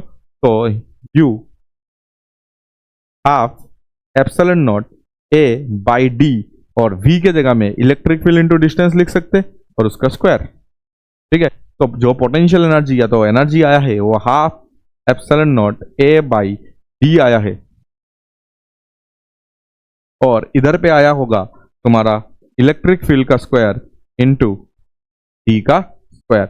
इसको कैंसिल करोगे तो थोड़ा बहुत अगर तुम अच्छे से देखोगे इसको तो तुम्हारे पास आ जाएगा एरिया इंटू डी। क्या जाएगा? एरिया इंटू डी, जिसको हम लोग वॉल्यूम लिख सकते हैं। तो एरिया इंटू डी को इस साइड लेके आ जाओ और half epsilon naught E square लिख लो। तो ये आ गया तुम्हारा यू बाई वॉल्यूम। ठीक है, क्या आ गया तुम्हारे पास? यू बाई वॉल्यूम, और ये आ गया half epsilon naught E square. तो मतलब ये आ गया तुम्हारा एनर्जी डेंसिटी। ठीक है, कैसे लिख सकते हैं? एनर्जी डेंसिटी कैपिटल यू से हम लोग इसको डिनोट कर सकते हैं। कैपिटल यू से इसको डिनोट कर देना, इसको स्मॉल यू से कर देना, बस हो जाएगा कहानी। ठीक है, तो ये मैंने तुम्हें थ्योरी में भी दिखा दिया। ठीक है, ये देखो थ्योरी में भी मैंने इसको प्रूफ कर दिया है, और साथ ही साथ मैंने फिर से एक बार तुम्हें इधर पे दिखाने के लिए जल्दी जल्दी इसको प्रूफ कर दिया। ठीक है, दोनों ही चीज़ इधर पे सेम है, बस हमें देखो डायरेक्ट क्वेश्चन था तो कोई भी स्टूडेंट अगर ये पढ़ के गया है डायरेक्ट ऑप्शन मार के ये आता। ठीक है, तुम्हें कोई प्रूफ करने का फिर से जरूरत थोड़ी है। ठीक है, और आज का लेक्चर का ये हमारा लास्ट क्वेश्चन होगा। लास्ट क्वेश्चन चलो देख लेते, क्या सेम ही है? अभी जो हम लोग ने किया था ना, सेम क्वेश्चन है। A parallel plate capacitor has uniform electric field E in the space, ठीक है, between the plates if the distance between the plate is d and the area of plate is A, energy stored. देखो ये तो same ही है, तो energy stored जो आता है, ठीक है, एनर्जी स्टोर्ड हमें निकालना है, बस एनर्जी स्टोर्ड निकालना है। इस बार पहले क्या निकालना था? पहले अगर देखोगे तो क्या एनर्जी स्टोर्ड ही निकालना था क्या? हम लोग ने डेंसिटी निकाल दिया। अच्छा, ये एनर्जी डेंसिटी है, तो हमारे पास आंसर इतना तक ही आएगा। ठीक है, इसका आंसर जो आएगा वो इतना तक ही आएगा। ठीक है ना, यही आंसर आएगा। सेपरेशन वगैरह दिया है ना, तो ये आंसर आता है। ठीक है, ये आंसर होगा। एनर्जी डेंसिटी पूछता तो इतना तक आते। ठीक है, एनर्जी डेंसिटी नहीं पूछा है। उसी तरह देखो ये नीट 2021 में आप सीवी स्क्वायर है ना, तो हमें बस एनर्जी तक ही हमें निकालना है। तो एनर्जी तक हमें निकालना है, मतलब इधर पे epsilon not a by d. ठीक है, ये आ गया, कैपेसिटेंस के जगह में लिख दिया, और वी के जगह में हम लोग इलेक्ट्रिक फील्ड इनटू डिस्टेंस को लिख सकते हैं, स्क्वायर कर सकते हैं, डी डी कैंसिल आउट हो जाएगा। तो यू का जो वैल्यू आ जाएगा half epsilon naught E square. क्या आ जाएगा? Half epsilon naught E square, और इधर पे जो आएगा ये तुम्हारा एक्चुअली वॉल्यूम आता है, एरिया इंटू डी। ठीक है, तो साथ में अगर लिख दोगे, एक ही बात है, साथ में अगर लिख दोगे तो हाफ, तो याद भी कर लो, half epsilon naught E square, ठीक है, एरिया इंटू डी, तो याद भी कर लो साथ ही साथ। ये आएगा तुम्हारा आंसर। ठीक है, तो आज के लिए इतना ही था।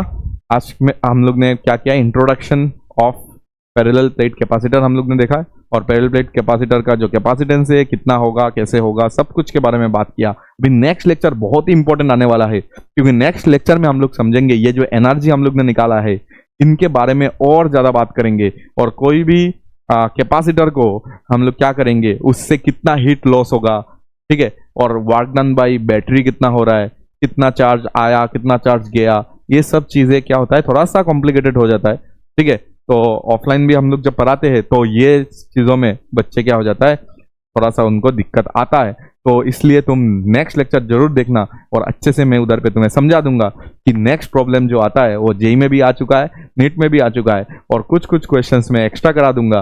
जो तुम्हारा जेई एडवांस तक आ सकता है। ठीक है, एडवांस का भी क्वेश्चन दिखा दूंगा, आया है ऐसा क्वेश्चन, बट थोड़ा हट के और चीजें मैं बता दूंगा ताकि एडवांस का भी और ज्यादा सिलेबस क्या हो जाए, कवर हो जाए। ठीक है, चलो मिलते हैं नेक्स्ट लेक्चर में। कोई भी अगर प्रॉब्लम हुआ तो आराम से तुम क्या कर सकते हो, कमेंट कर सकते हो, हमें जरूर बताना, हम लोग तुम्हारा मदद करेंगे। ठीक है बच्चों, बाय बाय।